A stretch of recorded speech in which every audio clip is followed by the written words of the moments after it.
हिसाबले आर्थिक हिसाबले फेलियर स्टेटमा छ हैन। तपाईले कतिको अध्ययन गर्नुभएको छ पछिल्लो अनि क्युबाको जो समाजवादी प्र्याक्टिस छ थुप्रै चिजहरु अमेरिकाको नाकाबन्दी त्यसपछि उनीहरुको हैन भूराजनीति सबै चिजले चाहिँ आजको दिनमा क्युबामा चाहिँ सामान्य चिजहरु पनि उपलब्ध नहुने स्थिति हैन। सिटामोलहरु तपाईको खानेकुराहरु फुडको स्क्यासिटी छ यस्तो प्रकारको बनिरहेको छ। त्यसो हुँदा सबै हिसाबले चाहिँ हामीले यहाँ हेर्दाखेरि तपाईको चाहिँ नेपाली विशेषता हाम्रो विशेषता नजोडेर चाइनाको त्यसपछि रसियनहरुको त्यहाँ अर्बको मात्र हेर्दाखेरि पनि त्यो हुँदैन जस्तो लाग्छ हैन।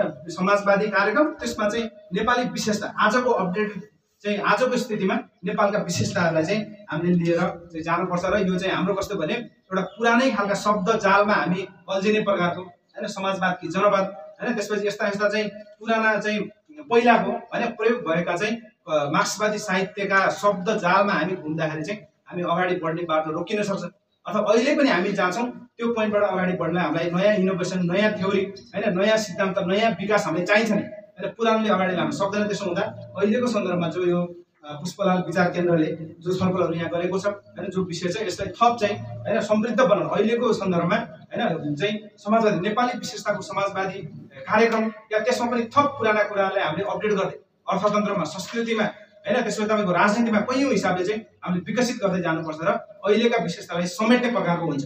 नभए के हुन्छ भने हाम्रो नीति थ्योरी कार्यक्रम एउटा र अर्को चाहिँ परिस्थिति र हामी चाहिँ तपाईको हैन परिस्थिति हाम्रो नियन्त्रणभन्दा बाहिर हुने त्यसले चाहिँ काम नगर्ने प्रकारको हुन सक्छ। त्यसैले यसमा हामी सचेत हुनुपर्छ जस्तो लाग्छ यो सन्दर्भमा। दोस्रो चाहिँ अब संसदवादबाट समाजवाद भन्ने जस्तो पनि यहाँ विषय छ हैन। यसमा चाहिँ जो आयोजकले दुईटा विषय जस्तो यहाँ मुख्य गरी भन्नुभएको छ।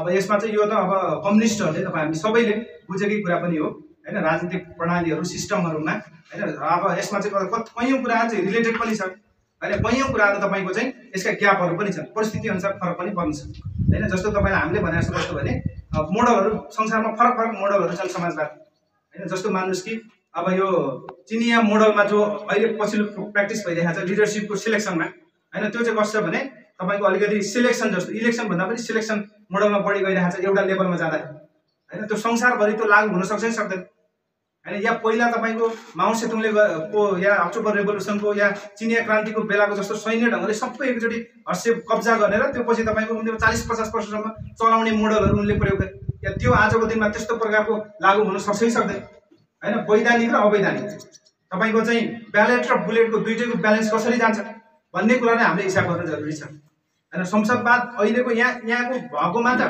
यसका राजनीतिक हिसाबले विकृति छ आर्थिक हिसाबले विकृति कैयौं संकटहरु संकटमा छ त्यसैले यो ढल्दै पनि छ यहाँ चाहिँ विघटन उन्मुख पनि छ असफलता उन्मुख पनि छ। त्यही भएर नै संसदवादी कैयौं पार्टीहरू समेत समाजवादी मोर्चामा आइरहेका छन्। समाजवादतिर जानुपर्छ यसलाई अपडेट गर्नुपर्छ समाजवादी मोर्चा या समाजवादतिरको कार्यक्रममा जानुपर्छ भनेर छलफलहरू भइरहेको छ। सरकारमै हुने कैयौं प्रधानमन्त्री समेत समाजवादी मोर्चामा बसेको स्थिति पनि तपाईहरुले देखिरहेका छन्। त्यसो हुँदा यसमा चाहिँ के हो भने संसदवादबाट समाजवादमा कैयौं यसका संसदवादका समस्याहरू छन् तर फेरि समाजवादमा पनि हामीले जो परिकल्पना गरिरहेका छौं या गर्छौं त्यसमा पनि केही कुराहरू हामीले क्लासिकल तरिकाले सोचेको समाजवादमा भन्दा कैयौं चिजहरू नयाँ अपडेट हुन सक्छ गर्नुपर्ने हुन सक्छ हैन। प्रतिस्पर्धा हुन्छ हुँदैन समाजवादमा भन्ने कुरा हो हैन। चीनको र रसियाको मात्र हेर्ने हो भने त्यहाँ एउटा फेजसम्म कुनै एउटा प्रकारको त्यहाँ चाहिँ सिस्टमले चलेको थियो त्यहाँ प्रतिस्पर्धाको कुरा या कैयौं कुराहरू थिए तर आजको दिनमा कैयौं चिजहरू नयाँ हुन सक्छ अपडेट गर्नुपर्ने हुन सक्छ नयाँ चाहिँ तपाईको चुनौतीहरूलाई फेस गर्नुपर्ने हुन सक्छ।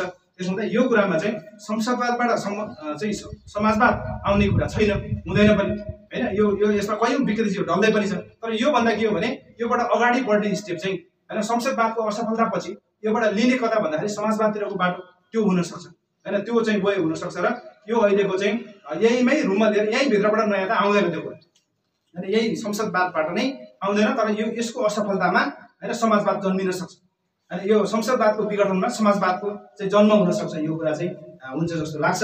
त्यसो हुँदा यहाँ चाहिँ जो महत्त्वपूर्ण विषयमा छलफल चाहिँ हुँदैछ एकदम हाम्रो चाहिँ पाका नेताहरू एकदम विद्वान नेताहरू सबै यहाँ हुनुहुन्छ लामो समयदेखि यो मार्क्सवादी चाहिँ विचारधारामा त्यसपछि यो थ्योरिटिकल कुराहरूमा छलफल बहसहरू अध्ययन गर्ने नेताहरू हुनुहुन्छ। यो छलफल बहसले एउटा हामी सबैलाई एउटा नयाँ खालको चाहिँ विचार या नयाँ खालको चाहिँ एउटा सोच धारणा हामीलाई बनाउनेछ भन्ने विषयहरू राख्दै फेरि पनि